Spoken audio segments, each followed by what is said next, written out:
सो इसके बाद हम निकालेंगे क्वेश्चन नंबर 3। इसमें क्या दे रखा है, probability of A is equal to 0.8 and probability of B is equal to 0.5 and probability of B by A. Conditional probability दे रखी है बी की, किसके रेफरेंस में, ए के रेफरेंस में। क्या दे रखी है, 0.4। तो 3 पार्ट्स निकालने हैं इसमें। फर्स्ट पार्ट है probability of A intersection B. ठीक है, अभी प्रोबेबिलिटी ऑफ फर्स्ट पार्ट में देखेंगे हम। फर्स्ट में probability of B by A क्या दे रखा है, क्या फॉर्मूला होता है इसका, probability of B intersection A, दोनों का intersection divide by probability of, जो प्रोबेबिलिटी हमें नीचे दे रखी है। ठीक है, probability of A, probability of A intersection B निकालना था, ये हमें यहाँ से मिल गया है। तो हम इसको क्या लिख सकते हैं, probability of A intersection B. इसको probability of A intersection B लिखो या probability of B intersection A लिखो, बात बराबर होती है।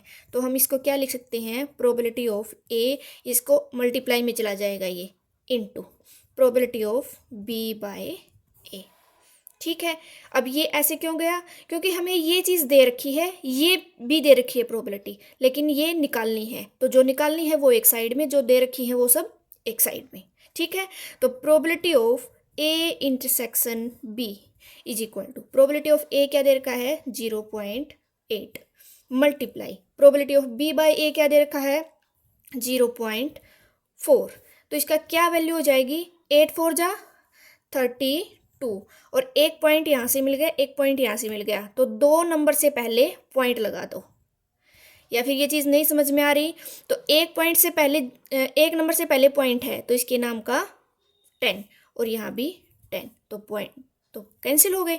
अब इसको क्या लिख सकते हैं, 32/100।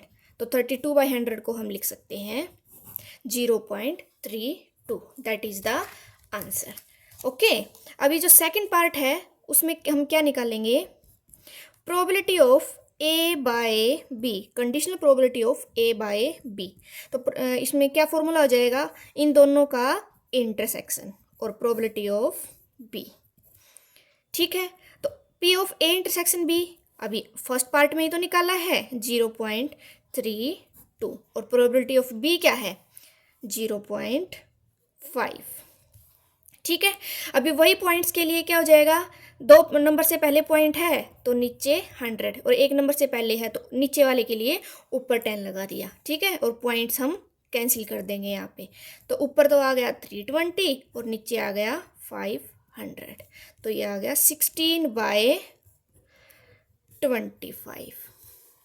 ओके, अभी जो थर्ड पार्ट के लिए क्या करेंगे, इसके लिए एक प्रॉपर्टी होती है, probability of A union B is equal to, क्या होता है, probability of A plus probability of B minus, अब यहाँ यूनियन है तो यहाँ पे इंटरसेक्शन आ जाएगा, probability of A intersection B. अब इसकी वैल्यू भी है हमारे पास, इसकी वैल्यू भी है और इसकी वैल्यू भी है, तीनों की वैल्यू रख देंगे। प्रोबेबिलिटी ऑफ ए की क्या थी, 0.8 plus probability of B 0.5 minus probability of B A intersection B क्या आई थी, 0.32। अब बोर्ड मास के रूल से क्या करेंगे, पहले प्लस करेंगे तो क्या हो जाएगा, 8 + 5 कितना हो जाएगा, 13। तो मल्टीप्लाई में तो ये जो पॉइंट्स है वो जुड़ जाते हैं, लेकिन प्लस माइनस में वो एज इट इज़ रहते हैं, मतलब एक नंबर से पहले पॉइंट आ गया, -0.32। ठीक है, या फिर आप ऐसे भी कर लो, 0.8 + 0.5, 8 + 5 13, कैरी 1, तो ये पॉइंट यहाँ पे आ गया, एज इट इज़ उतार लेंगे। ठीक है, और अभी 1.3 माइनस क्या करेंगे, 0.32। ठीक है, तो माइनस करेंगे, ये हो गया 8, क्योंकि यहाँ से कैरी ले ली, तो 10 -2 8, यहाँ पे क्या रह गया, 12 - 3 कितना हो गया, 12 - 3 9, तो 0.98, that is the answer. Okay.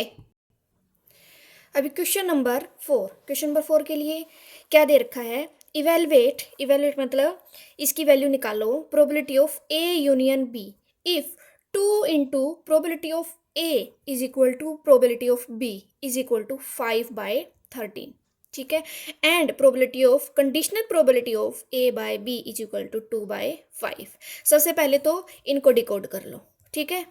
तो आंसर में क्या आ जाएगा, 2 into probability of A is equal to क्या दे रखा है, probability of B is equal to 5/13।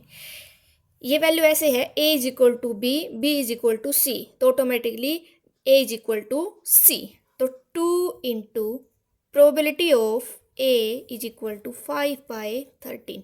यहाँ पे ये मल्टीप्लाई में है तो यहाँ पे जाएगा तो डिवाइड में हो जाएगा। तो प्रोबेबिलिटी ऑफ ए क्या आ गई, 5/13 मल्टीप्लाई 2, 5/26, और प्रोबेबिलिटी ऑफ बी क्या है, 5/13, ठीक है। अभी निकालना क्या है, probability of A union B. इसके लिए एक प्रॉपर्टी यूज करेंगे, probability of A plus probability of B minus probability of, यहाँ पे यूनियन है तो इन दोनों का इंटरसेक्शन। ये एक प्रॉपर्टी हम यहाँ पे यूज करेंगे, ठीक है। अभी प्रोबेबिलिटी ऑफ ए भी हमारे पास है, प्रोबेबिलिटी ऑफ बी भी है, लेकिन probability of A intersection B नहीं है। तो ए इंटरसेक्शन बी हम यहाँ से फाइंड आउट कर लेंगे, ठीक है। तो क्या होता है, probability of A by B की वैल्यू क्या होती है, probability of A intersection B divide by probability of, जो प्रोबेबिलिटी हमें नीचे दी गई है, प्रोबेबिलिटी ऑफ बी। तो probability of A intersection B ये तो निकालना है, तो क्या करेंगे, इसको हम एक साइड रख लेंगे, probability of A intersection B is equal to, ये इसके मल्टीप्लाई में चला जाएगा, probability of A by B into probability of B, ठीक है। तो probability of A by B हमें दे रखी है यहाँ पे, ठीक है, कितनी है, 2/5 मल्टीप्लाई प्रोबेबिलिटी ऑफ बी भी दे रखी है 5/13। तो 5 से 5 कैंसिल आउट, तो 2/13, ठीक है। ये वैल्यू आ गई, तो तीनों वैल्यू आ गई, प्रोबेबिलिटी ऑफ ए की वैल्यू भी है, प्रोबेबिलिटी ऑफ बी की वैल्यू भी है, और probability of A intersection B की वैल्यू भी है।